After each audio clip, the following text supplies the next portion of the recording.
Finally India और south Africa की series में एक रोमांच आया। रोमांच किस तरीके से आया कि इंडिया ने जीत के साथ शुरुआत करी। ये रोमांच मैं इसलिए कह रही हूँ क्योंकि जो पिछली बारी श्रृंखला हुई थी ना इंडिया में, जब साउथ अफ्रीका इंडिया आई थी, वो थी 2021 के अंदर 4-1 से श्रृंखला भारतीय टीम हारी थी। तो रोमांच इसलिए क्योंकि हम भारतीय समर्थक हैं कि 3 मैचों की श्रृंखला में पहला मुकाबला जो है वो भारतीय टीम जीती है। तो कम से कम विनिंग स्टार्ट के साथ उन्होंने श्रृंखला की शुरुआत करी है।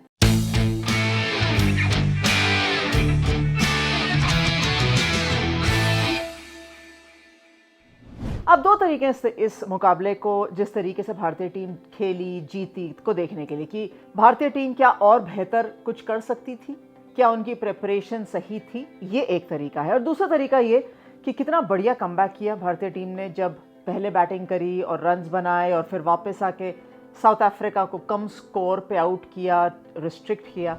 किस तरीके से आप देखना चाहते हो और कौन सा नज़रिया सही है, क्योंकि दोनों तरीकों में एक पॉजिटिव दिखेगा, एक नॉट सो पॉजिटिव दिखेगा। हम नेगेटिव्स की बात तो वैसे ही नहीं करते। जब हरमन ने टॉस जीता और कहा कि वो पहले बैटिंग करना चाहते हैं, तो एक सवाल जो मुझे लगा अच्छी चीज़ ये थी कि भारतीय टीम बैटिंग करना चाहती है, चेज नहीं करना चाहती, सामने से रन्स बोर्ड पे डालेगी।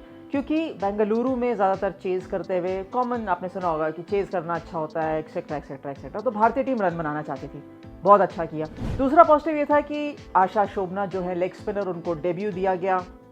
भारतीय टीम ने एक लेफ्ट आर्म स्पिनर इन राधा यादव, एक लेग स्पिनर इन आशा शोभना, एक ऑफ स्पिनर इन दीप्ति शर्मा के साथ 2 फास्ट बॉलर पूजा वस्त्रकर और रेणुका सिंह ठाकुर के साथ जाने की शुरुआत करी। ये सब को जानते हुए भारतीय टीम ने कहा हम पहले बैटिंग करेंगे। सो मुझे ये पॉजिटिव लगा। दूसरी तरफ जब साउथ अफ्रीकन कप्तान लॉरा वुल्फाट से बात की तो उन्होंने कहा था कि वो चेस करना पसंद करती। वहाँ उनकी टीम में भी एक डेब्यूटेंट एनरी डेकसन, उन्होंने शुरुआत करनी थी और थोड़ा सा उनको कुछ खिलाड़ी थे जो अनवेल थे, इस वजह से ये उनका डिसीजन रहा। जब भारतीय टीम बैटिंग करने के लिए आई ना, तो जब शेफाली वर्मा आउट हुई तो लगा कि ये एक स्ट्रॉन्ग बॉलिंग लाइनअप है और साउथ अफ्रीका की बैटिंग तो अच्छी है, लेकिन क्या बॉलिंग डिलीवर कर सकती है। उन्होंने जब 100 रनों के अंदर 5, इनफैक्ट जब ऋचा आउट हुई थी तो 100 भी नहीं था बोर्ड पे, जब 5 आउट कर दी ना तो लगा ये तो बहुत अजीब सा स्टार्ट है। और मुझे लगा कि भारतीय team is not that well prepared कि अपने ही घर में आपको ये नहीं पता कि आप कैसे पेस कर सकते हैं। अगर स्मृति मांधाना एक एंड पे ना होती तो शायद बहुत ज़्यादा खराब स्कोर भी हो सकता था। इसलिए मैंने कहा ना कि ये 2 तरीके हैं देखने के लिए। स्मृति मांधाना एक एंड पे रही, उन्होंने अपना 6ठा शतक भी लगाया, 117 रन बनाए। इनफैक्ट 6th सेंचुरी में उनकी पहली सेंचुरी है जो इंडिया के अंदर उन्होंने स्कोर करी। एंड जो एक डिफरेंस दिख रहा था ना T20 के अंदर और टेस्ट मैच के अंदर और वनडे के अंदर, वो स्मृति की बैटिंग में दिख रहा था। और मानिए हर प्लेयर को समय लगता है थोड़ा सा एडजस्ट करके खेलने में, थोड़ा सा अपने आप को बताने में।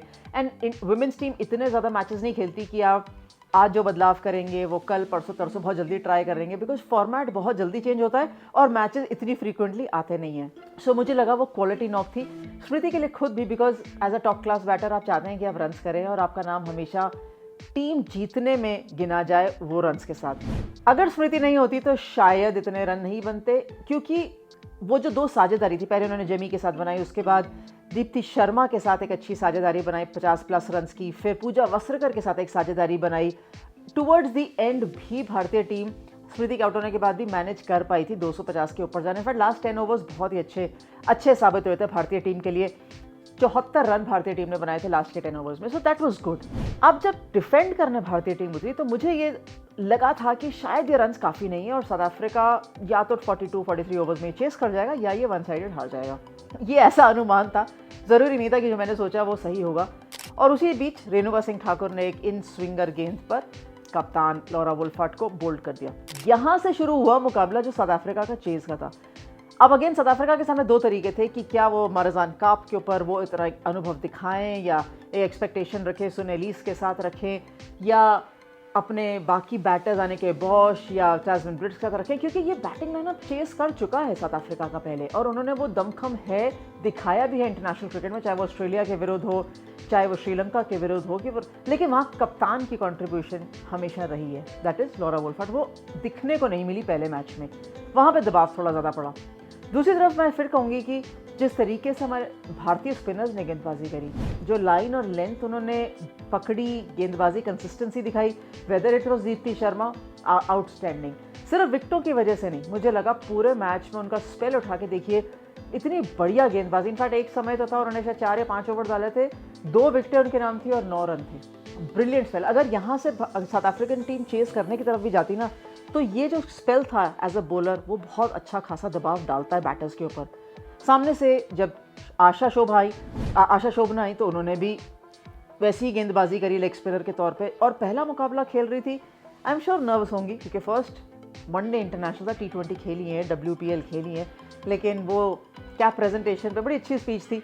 अगर आपके पास अवसर हो तो जाके सुनिएगा। जब हरमन ने उनको कप्तान कैप दी तो उन्होंने कहा कि मैं जानती हूँ कि ये क्या मायने रखती है ये कैप, क्योंकि जब इनकी सिलेक्शन नहीं हुई थी और नहीं खेली थी तो उनकी आंखों में आंसू थे, लेकिन जब टोपी उनको मिली तो वो खुशी एक खिलाड़ी ज़रूर महसूस कर सकता है, क्योंकि debut is special and special always for India to play cricket. तो ये दिन उनको हमेशा याद रहेगा। तो मुझे लगा भारतीय स्पिनर्स ने अच्छी गेंदबाजी करी। राधा को भी कंट्रीब्यूशन में ज़रूर गिनना चाहिए, रेणुका को भी गिनना चाहिए, लेकिन जो सवाल है वो पूजा वस्त्रकर की फिटनेस है। तो वो जब वो गिरी थी मैदान में तो आई होप उनको ज़्यादा ना लगी हो, क्योंकि भारतीय टीम के पास बाहर अरुंधति रेड्डी बैठी है, एक फास्ट बॉलर, तो कहीं ना कहीं अगर उन पे जाना पड़ गया तो अरुंधति रेड्डी क्या वो 10 ओवर डाल सकती है। वो एक अगर आगे पूजा वस्त्रकर नहीं खेली सेकंड मैच या थर्ड मैच तो फिर जाना ही पड़ेगा, फिर ऑप्शन है नहीं। खैर तब का तब देखेंगे, लेकिन पहला मुकाबला भारतीय टीम जीती और मुझे लगा कि ऑफकोर्स स्मृति मांदना की बहुत मेजर कंट्रीब्यूशन है, लेकिन हर प्लेयर ने, स्पेशली गेंदबाज ने थोड़ा थोड़ा रोल अदा किया।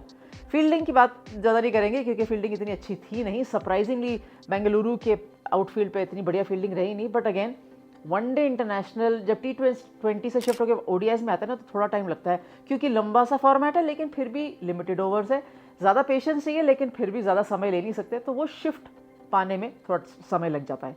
खैर स्मृति Mandhana player of the match थी, लेकिन गेंदबाजी में बाकी सब जितने भी मैंने नाम लिए, या आपके फेवरेट बॉलर कौन से रहे भारतीय टीम के बता दीजिए। अगर आपको साउथ अफ्रीका के बताने तो उनके भी बता सकते हैं, जिस मर्जी के बताने बता दीजिए। और एक और चीज़, अगले मुकाबले में आपको क्या लगता है कि क्या भारतीय टीम में कोई बदलाव होना चाहिए, और अगर होना चाहिए तो वो कौन सा?